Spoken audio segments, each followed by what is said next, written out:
Hi, I'm Dominique Blocker with City TV. Welcome to Inside Santa Barbara, the city's only news magazine show. We bring you up to date on the city's most significant issues, projects, and events. With constant reminders in the news about the local and national economy, people have to sift through sometimes conflicting economic information. But for the city of Santa Barbara, transparency, accuracy, and community understanding are critical during this difficult budget season. With the economic downturn, the city of Santa Barbara is facing significant financial constraints. Unprecedented declines in critical revenue sources make maintaining current levels of service a challenge, to say the least. Since 2008, retail sales tax has declined by 20%. Transient occupancy, or bed tax, has declined by 15%. And property tax will decline this year for the first time since Proposition 13 passed 32 years ago. These tax revenues provide the primary funding for traditional governmental services, including police and fire, parks and recreation, libraries, and planning and building safety services. In order to deal with the declines, over the next few months, the City Council will make critical choices that could impact the entire community. Because the effects of these decisions are so far-reaching, keeping the public informed is vital. Although the city has taken many steps to reduce costs, unfortunately, this is not enough. If no changes are made, city staff estimate a $9 million deficit in the city's general fund for the next fiscal year that starts July 1st. Because of this, several strategies are being looked at in order to balance next year's budget. The recommended budget, which was presented to Council in April, includes cost reductions for various departments, reduced funding to community organizations, structural budget changes, and increases in some fees and charges. Another key strategy in balancing next year's budget is working with the city's 7 labor groups to achieve wage and benefit concessions. Since labor costs make up over 75% of operating expenses in the general fund, concessions from these groups could generate substantial savings and help to avoid further reductions in service. Last month's presentation of the recommended 2011 fiscal year budget marked the beginning of the review process for both the council and the public. Along with this, the administrative departments discussed their proposed changes. An important part of the budget review process is hearing from residents. Special public hearings with council will be held on the budget at City Hall. With multiple dates throughout May and June, there are plenty of opportunities for the public to have their opinions heard. You can watch all of the budget meetings on Channel 18 or view them online at the city's website. You can also email your comments to the City Administrator's Office at citybudget@santabarbaraca.gov. Turn waste into a valuable resource, extend the life of our landfill, and save businesses money? It may sound like wishful thinking, but it's not. It's the city's wildly popular food scraps composting program, and Chris Bell has the story. Unlikely as it may seem, this is a field of dreams. That's because this composting operation in Santa Maria represents a sea change in the management of waste in our city. For 3 years now, this facility has been turning food scraps from Santa Barbara restaurants into rich soil amendment for local farmers and landscapers. There were many reasons the city started a food scrap pilot program back in 2007, but the main one centered on this place, the Tahiguas landfill. The county's Tahiguas landfill has about 10 to 15 years of permitted capacity left, and the city of Santa Barbara itself is sending about 25 to 30,000 tons a year of food scraps and similarly biodegradable materials to the landfill. Since compostables are the single largest item coming from Santa Barbara businesses, diverting them from the waste stream will extend the life of Tahiguas significantly. This is particularly important when you consider the expense and difficulty of establishing a new landfill. A new landfill hasn't been sited in California in over 10 years. So for us to find a new place to put our material is extremely unlikely to happen, at least locally. That means when Tehiquas is full, Santa Barbara will most likely have to ship its trash far away, increasing costs and pollution along the way. Keeping compostables out of the landfill serves another purpose, reducing greenhouse gas emissions. Food scraps break down quickly in landfills and produce large amounts of methane and other polluting gases. Methane is many times more potent at warming the atmosphere than carbon dioxide. Some initial concerns voiced by businesses looking to participate in the food scraps program involved vectors, otherwise known as bugs and rodents. This material is already in the trash can. There are food scraps in a trash container behind a business today. If they're not composting yet, it's in there. What we found in the pilot program and with the launch of this food scrap program is that the food scrap composting actually makes the situation a lot cleaner, because the food scraps are all isolated into one container. Most of the times they're sealed off in compostable bags, and the lids of the containers are closed, where in the past the food scraps would all be mixed with the trash, and it would be this big kind of mess that rodents and birds could dig through and dive into. Another challenge frequently voiced by businesses involved the space necessary to accommodate the new food scraps bins. So oftentimes we have a situation where multiple businesses are sharing a single enclosure, and it becomes important to establish a bin sharing agreement, as we call it, where the businesses come together and make an agreement about how much each and every one of them is going to pay based on their volume of waste. A lot of times they already have that agreement, and then we come in and help them all save money by increasing recycling and by implementing composting. After the initial success of the pilot program, local businesses began to line up to participate. We got so much stuff that was going into the trash that was so clearly a compostable food scrap item that just seemed like a perfect idea for us. And while compostable materials are the predominant component of business trash, for restaurants the percentage more than doubles. That's because so much is compostable. Food scraps, paper, wax paper. Orange peels, banana peels. Meat and bones and compostable containers and things. Quite a huge percentage of the waste stream is compostable material. Just to give you an idea of the volume, we had 4 64-gallon carts for trash in behind the store, and those 4 carts were picked up 4 times a week, so 16 carts of trash a week. We now have 1 trash cart picked up once a week. So we've gone from 16 down to 1, and essentially the rest of that has gone to food scraps. And restaurants and businesses aren't the only ones getting in on the food scrap program. We have institutions, a couple of large institutions like Santa Barbara City College and Cottage, ice cream shops, coffee shops. There are even some local offices that are composting, just like a law firm that wants to do something with their food scraps out of their break room. Schools are also fertile ground for the food scraps program. The kids are great with it. They get it right away. And the kitchen staff likes it because they don't want to see things thrown away. So it just becomes a part of their process. To ease the transition to the food scraps program, Environmental Services staff meet with prospective participants and guide them through the entire process. They came out and did an analysis of our waste stream, which was really critical. So they helped us get the right size containers. They helped us with education. They came out and did presentations for our staff. And had we not had that support, I don't think we could have rolled it out as smoothly as we did. The owners of the local McDonald's franchise chose to participate in the food scraps program for environmental reasons. The result was more than a clear conscience.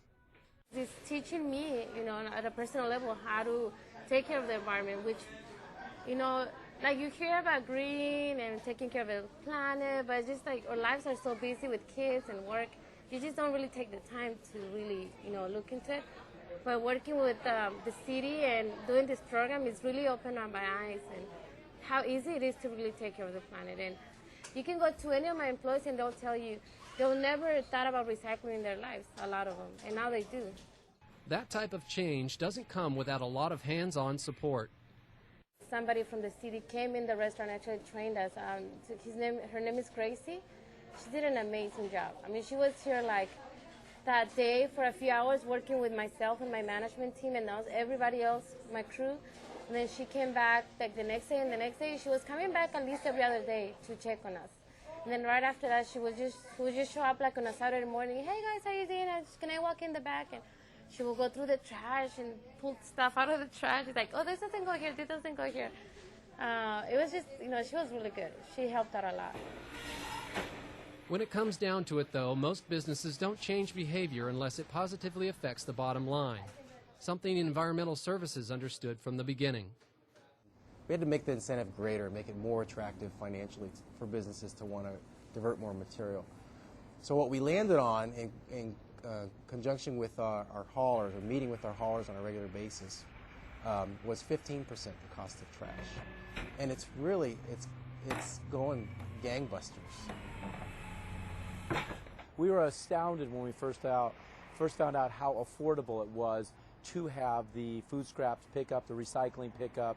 It's the economical and financially right thing to do. It's $100 less a month right now. Yeah. You guys happy about that? Of course we are. I should get a raise, huh? We're going to save about $7,000 a year in this store alone. And the way the fees are structured, the more you reduce your trash and increase recycling, the more you save. If we can reach 66% diversion, the district will save about $85,000 in general fund money. If we can get up to 75% diversion, and that would mean getting all of our cafeterias on food scraps, we would save about $128,000 a year. And that's very significant, particularly now when the budget is so squeezed. The end of the road for food scraps isn't really an end, but rather a beginning of a new cycle. By utilizing food scraps compost, local farmers and landscapers reduce water and pesticide use while increasing plant health and vitality. From city businesses to country farms, the City of Santa Barbara's food scrap composting program is a huge success. It represents a crossroads where environmental need meets business opportunity, where the public good meets private gain. I think eventually we want all of our restaurants to do the same thing, and I think when we do, we will make an impact. I mean, it's been amazing how smoothly it's gone, how easily it's gone, the savings, the convenience of it. It's just been a turnkey situation, and that the city involvement working with us, it's been phenomenal. It really has been. In our mind, it's like the perfect marriage of local government and business. Sometimes those can be at odds. But in this instance, it's the two of us working together for a common goal that is clearly just a win-win. So yeah, I would definitely recommend it to any business in town. It's very easy. If you would like more information or to sign your business up for the Food Scraps program, call the Environmental Services Division at 564-5631. Over the course of construction of the new airport terminal, City TV has been bringing you the latest updates. Next, we take a look at the historic lantern that will hang in the new terminal.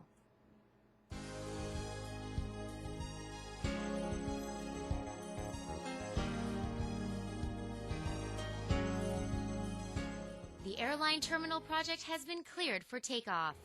The second phase of construction is now underway, adjacent to the existing historic airline terminal. A large 1930s courthouse lantern will hang in the main entrance hall of the new airline terminal upon completion of the project. The lantern is 6 feet tall with rolled glass panes and is currently being restored with LED lighting. The light needed completely rewiring. We obviously don't do that, but we have an electrician, and he came in and just rewired the whole thing and put all new pieces on it. They don't really know who built it, where it was, came from. But it was hanging in the Hall of Records until, I don't know, several years ago when they just found that there was a skylight in the Hall of Records. So what they decided they wanted to do was open up the skylight. And so then, of course, this couldn't hang there anymore because it had a skylight above. The lantern is on loan from the Santa Barbara Courthouse Legacy Foundation. It is one of several new art and public places pieces that will serve to enrich the airline terminal visitor experience and reflect the history and culture of the region. So it's been sitting in the basement of the courthouse for, I think, probably 7 to 10 years. And they asked us to go and have a look at it and see what it needed. And it was so covered with dust, thick layer of dust, that I couldn't even tell if the glass panels were broken or intact. So I said we really need to get it to our studio. And once we got it here, we did a cleanup, assessed what it needed, and the biggest part that's been a real challenge for us is finding the glass, because this glass, we're not sure. All the rest of the lights at the courthouse were made in Spain, so it's possible that this was also made in Spain, but the glass is a type of glass that they don't make anymore, and it's not a mouth-blown glass, it's a machine-made glass with a roller, and I've sent the glass, it's taken me 5 months, I sent the glass all over the country to try and see somebody that could reproduce it without any luck. So we're finally having to pick a glass that is similar but not the same. The other thing that I think is really unusual about this light is it's painted. Mostly when you have a copper or a brass lamp, you let it do its natural patina because it's so pretty. But this one, I don't know if it's because they couldn't wait for it patina, you know, what the situation, but it's got a very interesting green and brown paint on it. So when we're finished, we're going to have to actually reproduce the paint to get it back to the matching what's originally on there. The biggest challenge on this one is just that it's so big and that everything is big. All the metal pieces are big, the solder joints are big, and usually when we use a smaller soldering iron, that doesn't work on this big beast. So. Stay tuned in the months to come for more updates on the airline terminal's flight to the future. For more information or for the latest updates, go to flysba.com. We'll be right back with more Inside Santa Barbara. No matter where you live, your favorite beach begins right here, on your street. That's because storm drains lead straight to our creeks and ocean. When water washes into storm drains, pollutants like trash and cigarette butts go along for the ride. No filters, no treatment. Help keep our creeks and beaches clean. Dispose of trash and cigarette butts properly. Remember, the ocean begins on your street.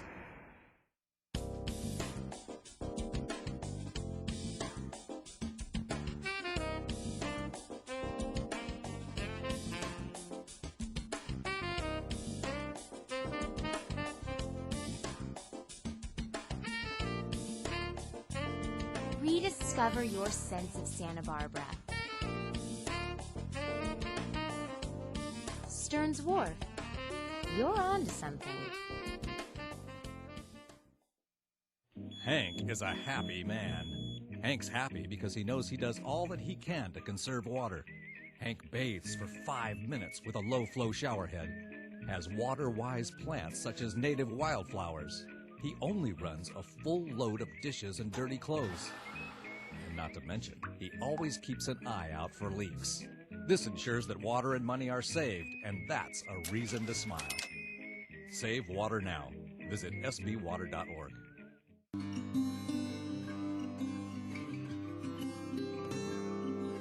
Another day in your day-to-day replays. Moments you might cherish pass you by. But the light of the morning seems to say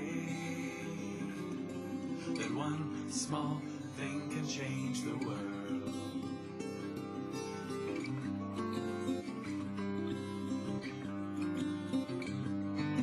The morning light remains. The smile that you offer is returned. The good fortune of the day can be blamed on the fact that one small thing can change the world.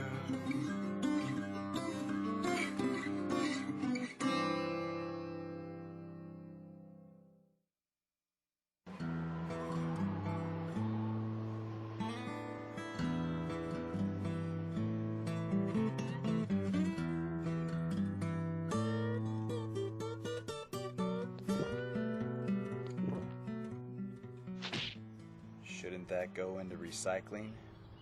Recycling? Recycling! Everybody knows the trash gets sorted. We don't need no stinking recycling. Fact is, no trash gets sorted, friend. So if it goes in there, it just ends up at a landfill. There's only one way to settle this. Draw.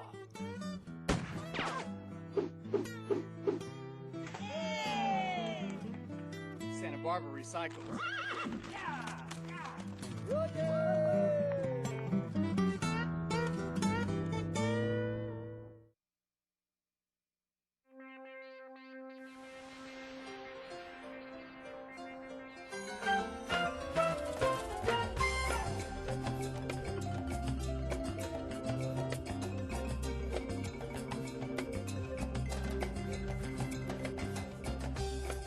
Welcome back. Lake Kachuma is Santa Barbara's most important water resource, supplying 85% of the city's water. Up next, Channel 18's Nina Sang introduces us to a tiny mollusk that could have huge impacts on our water system.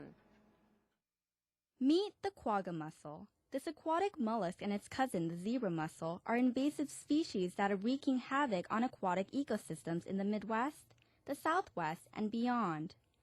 Quagga grow to about an inch in diameter, but in their larval stage, they are microscopic. And that's how they came to the U.S. in the ballast water of transoceanic ships. Quagga were first introduced to the Great Lakes in 1989. 2 years ago, they were discovered in California. They grow much faster in California than they do in the Midwest because it's warmer, they have more food, and so they really do take over and multiply extremely quickly. The mussels are considered, with respect to the environment, they're ecosystem engineers. These mussels are filter feeders, and one mussel can filter a liter of water a day. And when you have millions and millions of mussels in a lake, then the water clarity increases. Well, you might think, oh, that's great, clear, pretty water, but not necessarily. While it's cleaning the water, the quagga is also damaging the food chain. Small fish that depend on plankton have less to feed on, so they get smaller and their numbers dwindle. As a result, bigger fish that eat smaller fish also suffer. Here's an example. There's a tiny organism, it's a kind of plankton, in some Great Lakes, and they've been reduced in number by 90%. If quagga mussels were to enter Lake Kachuma, one of the species most likely to suffer would be the endangered steelhead trout that lives downstream. And the quagga mussels do more than disrupt the ecosystem. They are also economically destructive. The economic effects of quagga mussels are enormous on the East Coast. I mentioned that quagga mussels and zebra mussels were introduced to the East about 1989. Since then, billions and billions and billions of dollars have been spent to control mussels that have been introduced and also to promote prevention programs. On the East Coast, a massive amount of time and resources have been spent on cleaning screens and valves that transport water from affected lakes to water treatment plants. If quagga mussels were to be introduced to Lake Kachuma, the results would be similar.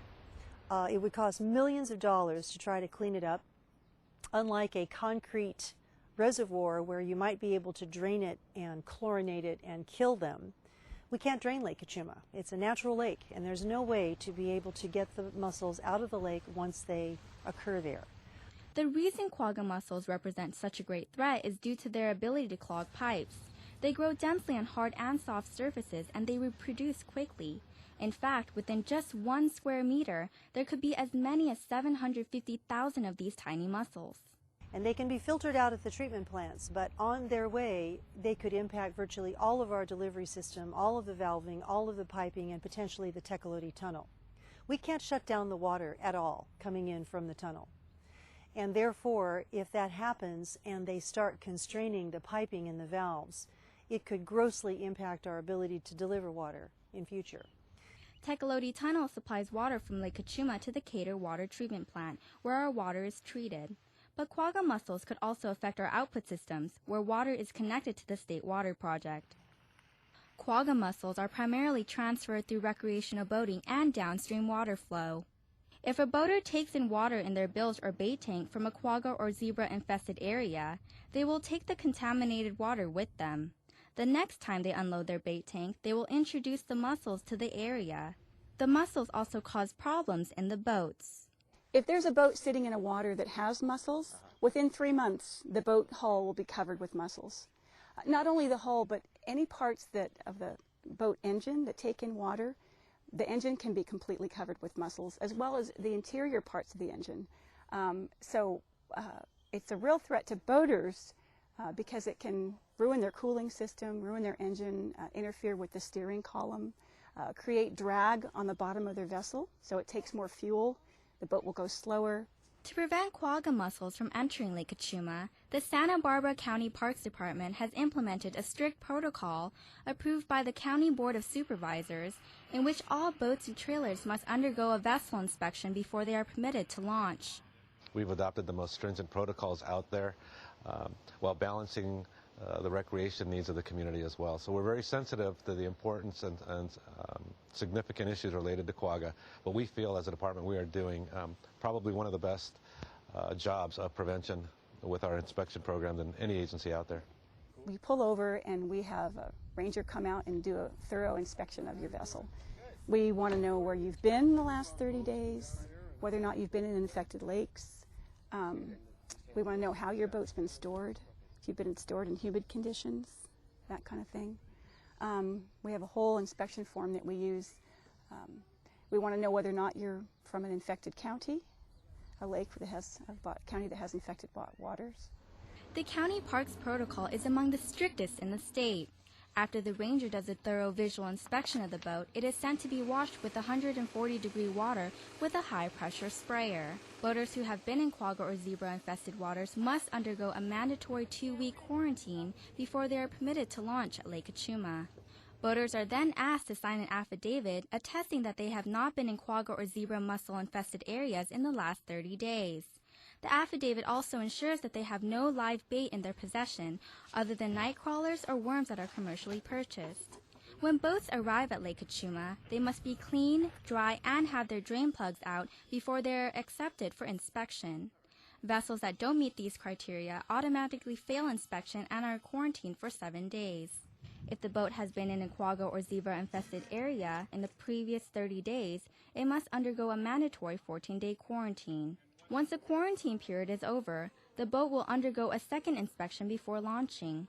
To make it easier for boaters to re-enter into Lake Cachuma, the county has created a system where boaters can get a Security Boat Launch Tag, or BLT.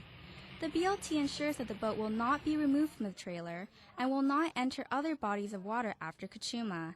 Having the BLT allows boaters an expedited inspection. The county also has an early detection monitoring program. 14 sampling stations in the marina are monitored for quagga and zebra mussels. So until we can really make strides with either killing them off or preventing boats to enter the lake that aren't absolutely 100% sure that there aren't any, we really are at high risk with having quaggas enter Lake Cachuma, and it's a very big concern to all of the water agencies. For more information on quagga mussels or Lake Cachuma's boat launch protocol, please visit sbparks.org. For well over a century, the Santa Barbara Public Library System has been a fixture in our community, providing valuable resources to all. Recently, the community that has gotten so much from its libraries is returning the favor. Every day there's a place in our community where children, teens, and adults go for education, entertainment, and more. And the best part? It's all free.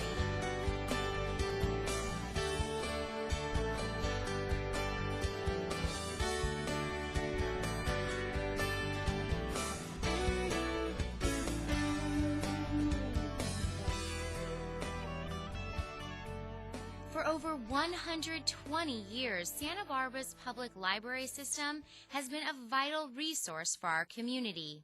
Now, through public and private partnerships, the community is giving back to the places that have given so much to them. Can you help me find a book?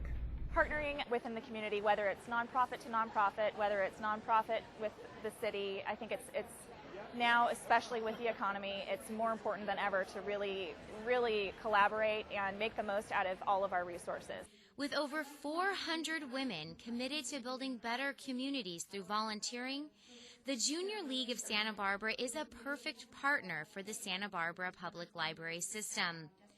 Both are committed to increasing literacy in the community. Working together means their shared goal of a new children's room at the Central Library will come to fruition sooner rather than later. Last month, the third annual Literacy Gala was held to raise funds to make this vision a reality. Part of the funds will be raised to help renovate the children's room at the Central Library. Presently, this children's room is located on the main level. It's a small space that was last redesigned in 1980. And our plans are to move the children's downstairs to the lower level of the library, tripling the size available and having many more new resources, more books, more computers, more space for the children. And the Junior League is working with us on that project, and we're very excited to be partnering with them. We know how important it is at a young age to focus on literacy. It affects a community's well-being beyond just children and youth literacy. And so we realized that this was going to be an incredible undertaking, but we have amazing women. We are dedicated and we're determined, and decided that it was going to be a great opportunity to partner with the city to renovate and build a new children's library. While this renovation project is still in the planning and fundraising stage, another city library recently unveiled its new and improved space. We just finished renovating the East Side Library. We're very excited about it. The project took just a little under 6 weeks, and it was all due to a bequest by a lovely lady in the neighborhood, Rose Carrot. She left us the money in her will, and we were so delighted to be able to take that money and transform the East Side Library. This beautiful room has brand new carpet, fresh paint, new energy efficient lighting, new shelving, new furniture, and everything has been set up in a way to make the best use of the space in this room. Thanks to this generous donation, the Eastside Library was also able to expand its DVD and book collections, especially in the areas of gardening, healthy cooking, and parenting. I was just in the facility on Friday, and it is just booming. We have so many people there that are using the library, and it just looks fabulous. And if you haven't come down to Eastside, please come down. Those who have checked out the updated facility give it a big thumbs up. I love the renovations. It's just such a bright and airy place, and it's so nice and clean and organized, and I really love it. And I think that the library staff did a wonderful job. We're very fortunate here. Residents like Jan Luke, who recognize the importance of Santa Barbara's library system to the community, know that a love for reading translates well beyond the book pages. There is nothing like learning how to read a book and going through the process when you're young of having that love of reading. And that's why I'm a friend of the library, because I really think that that's very important, that all children and young adults appreciate the wonders of being able to read. Literacy is of utmost importance to our community. Without literacy, we cannot move ahead as a society. It's so important that we reach those youngest members of our society. All the studies tell us that between 1 and 5, it is so important to develop a love of reading that will really shape what our next generation of citizens will be. It's a very important place. Besides being a neighborhood library, it's a meeting place. It's a place for children to come after school. It's a safe place for children and their families to come to. And for fun, we have crafts. We have bilingual story times. There's always something going on here. The recent donation, along with the Junior League partnership, highlights the critical connection between libraries and the community. And while libraries are here to give, they can always use a helping hand. It's a responsibility of our community. It's a responsibility for everyone to support a children's library. It's what's fundamental and necessary to provide kids with a great place where they can go and learn and thrive and grow.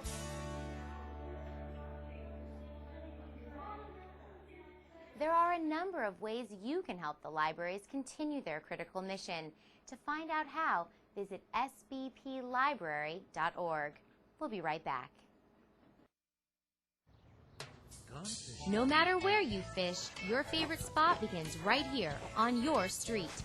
That's because storm drains lead straight to our creeks and ocean. When water washes into storm drains, pollutants like pesticides and fertilizers go along for the ride. Help keep our creeks and beaches clean. Reduce your use of fertilizer and try less toxic garden products. Remember, the ocean begins on your street. minutes away.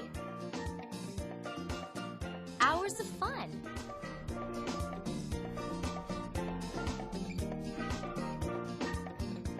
See another world.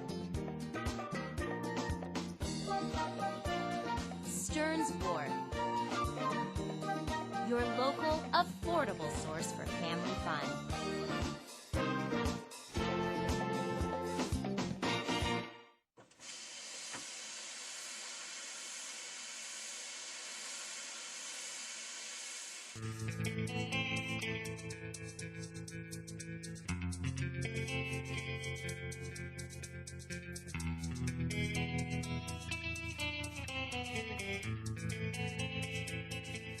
Leaving the water running while brushing your teeth wastes 6 gallons of water. Save water now. Visit sbwater.org.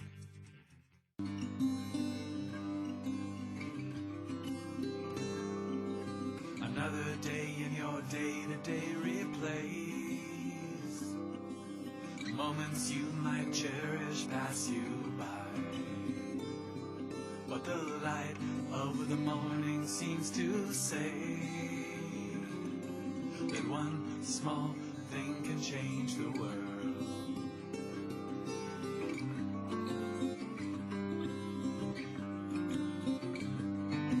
The morning light remains. The smile that you offer is returned. The good fortune of the day can be blamed on the fact that one small thing can change the world.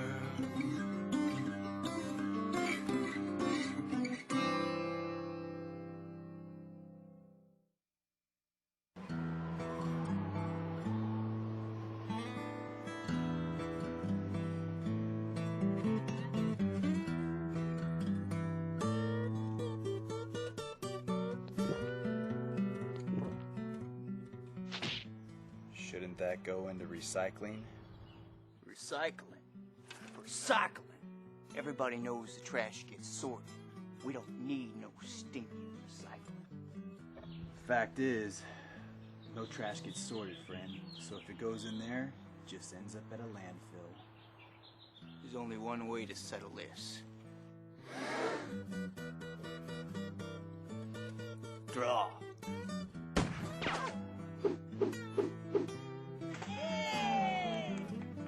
Santa Barbara recycles.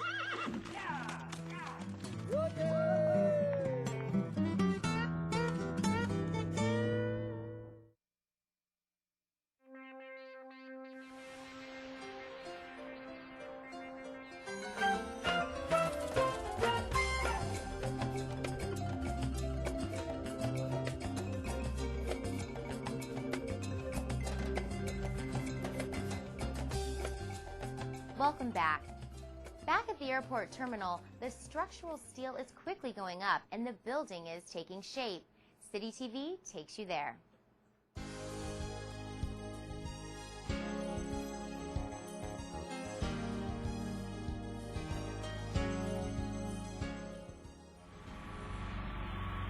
The airline terminal project has been cleared for takeoff.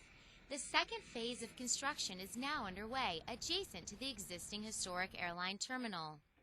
This spring, the structural steel for the Santa Barbara Airport Airline Terminal is being erected.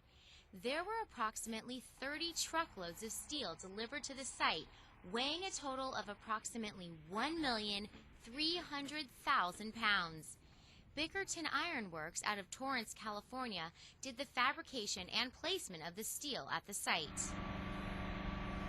The terminal building structure is supported by steel beams on steel columns.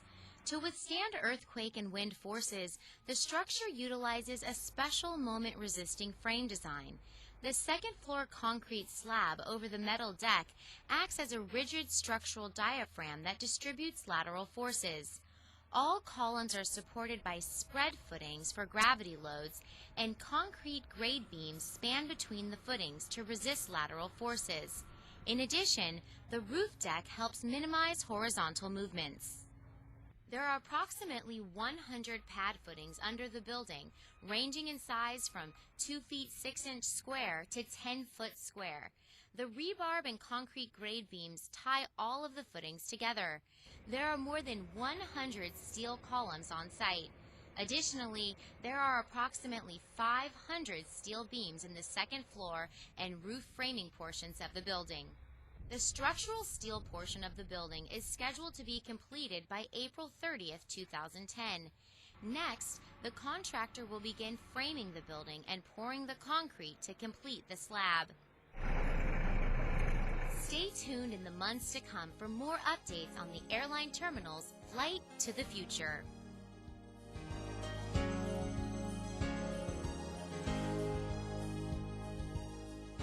To stay updated on the terminal, just visit flysba.com. Recently, Plan Santa Barbara held an open house to release new documents for public review as the city updates its general plan.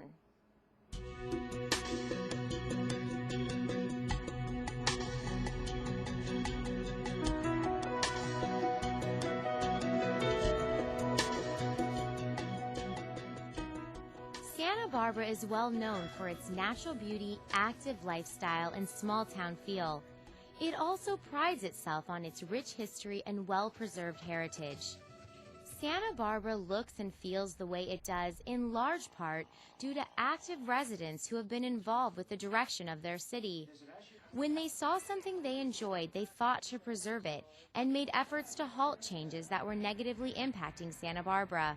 The city of Santa Barbara would not be as a beautiful place as it is without the community involvement, whether we're talking about our architectural style and design or our park space, our creeks and oceans, even looking at streetscapes and street furniture. Every minute detail has community input as a big part of it.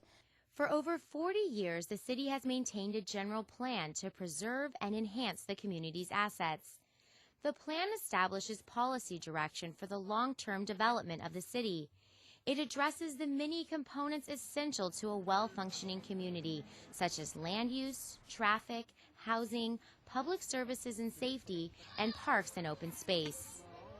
The thing that we all love about Santa Barbara is that it has developed, over history with a plan. It had a goal, it had a vision, and it gave us something to really attain.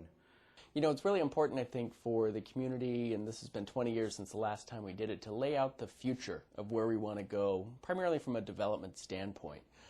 Measure E, which was a really important growth control measure that was adopted by the voters in 1989, is just now expiring, and so what's the next 20-year increment of commercial growth?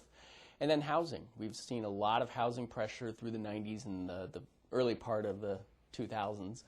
But we were getting units and large luxury units downtown that wasn't really hitting the need for our community. And so taking a step back and seeing what do we want this next increment of growth over the next 20 years to be, and how do we want it to hit the needs of the community going forward.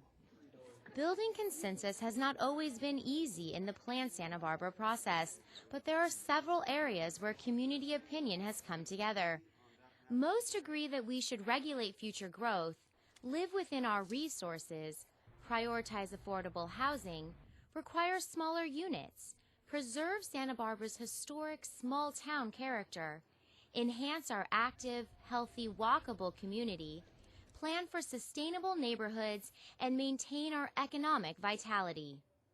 One of the key things of this update that we got to keep in mind is the economic vitality of our community going forward. It's one of the key goals that Council's laid out from the very beginning, to make sure we're making strategic and good decisions that maintain our quality of life, but also maintain our economic vitality, so that we maintain jobs, good paying jobs for our citizens, and also the revenue to support the important services that government can provide. So we really need the business community's input in looking at these documents. However, there are areas where people do not agree, such as building heights, density, parking standards, inclusionary housing, and the priority of implementation actions. Change is happening whether we like it or not, and we can either embrace it and make the most out of it, which is what I think our best opportunity would be, or you can fight it and just have friction and heat all along the way. And I don't think that's the approach. That isn't what planning is about. Planning means allowing the future to happen and make the most of it. And we need to acknowledge the changes that are taking place, and yet recognize the values of what we've had in the past, and how do we keep those alive as we move forward. We've certainly seen a whole range of opinions and ideas coming from the community, which has been fantastic. We're finding that some things we can reach common ground, and I think we need to focus on where there is common ground. There are going to be other things where there's not consensus. That's been like that every general plan update, and it's going to be up to basically the council at the end to listen to everyone's point of view, to get the facts, and to figure out and make some decisions. And that's it's challenging, but I think having heard from the community in so many different ways and so many different venues, we hope to be able to create a document that's best for the city as a whole. What we really want is a document to get us maybe going in a direction, but it's not about a destination. It's about a direction, and the clear path upon which we take is not thoroughly defined. That really will be determined by people on the commission and city council for generations to come. We're just trying to set up the parameters under which they actually have something with controls. It's almost like having a steering wheel. It's not a rigid document. You can maneuver through the future as it unfolds, and that's what we're trying to create. At the end of this general plan update process, the community will have some key deliverables, such as an updated growth management plan, formerly known as Measure E, that will control the amount of commercial growth, a revised housing element that will discuss how much housing, where is it located, for whom will it be built, and what the housing will look like. Today we're holding an open house at the Faulkner Gallery to release to the public draft documents which update the city's general plan and a draft environmental impact report analyzing the effects of the plan.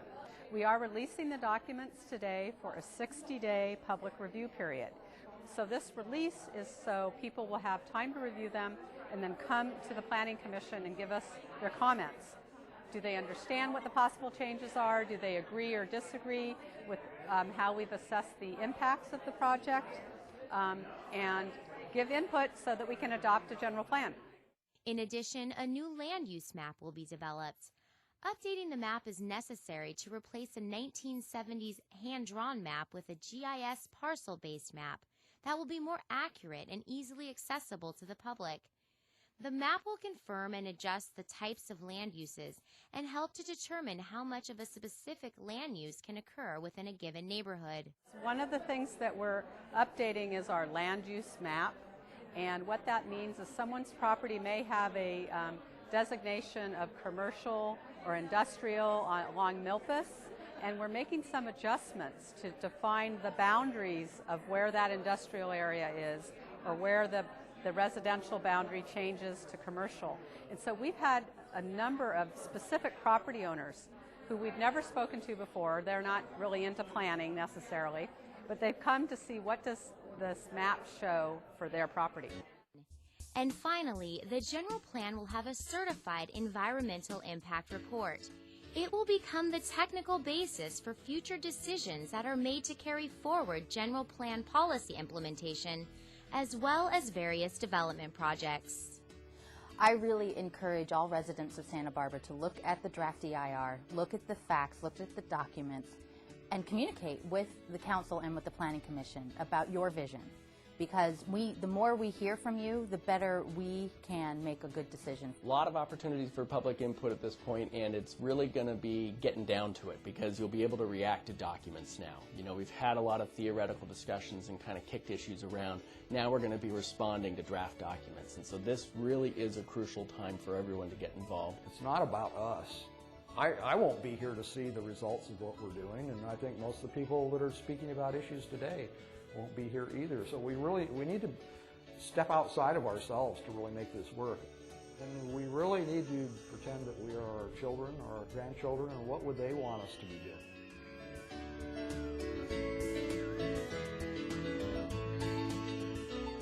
For more information, visit uplansb.org. Last month, Santa Barbara celebrated its 40th annual Earth Day Festival. The celebration was held at Alameda Park and featured a variety of activities, entertainment, and environmental tips for the public. Channel 18's Becky Oxborough takes us there.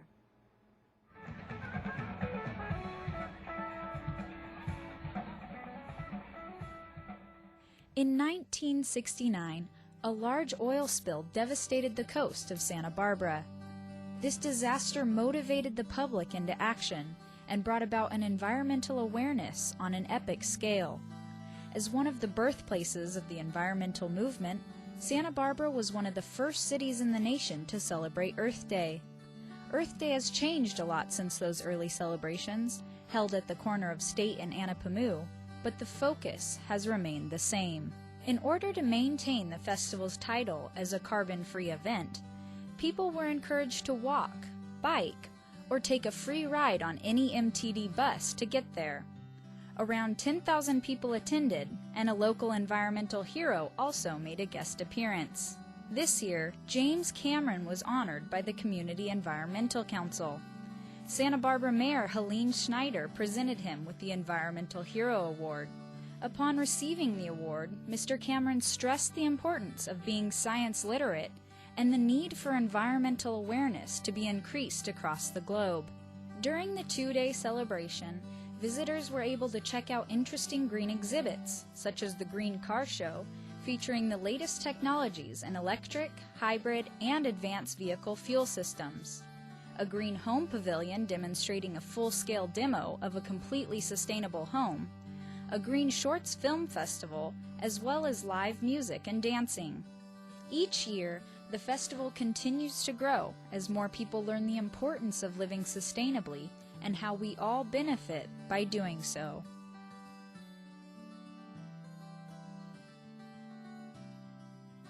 If you missed this year's festival, go to cecsb.org to catch the highlights. That does it for this month's episode of Inside Santa Barbara. If you have any questions or comments about the show, give us a call at City TV at 564-5311. You can also watch the show online at citytv18.com. I'm your host, Dominique Blocker. Remember, get involved inside Santa Barbara.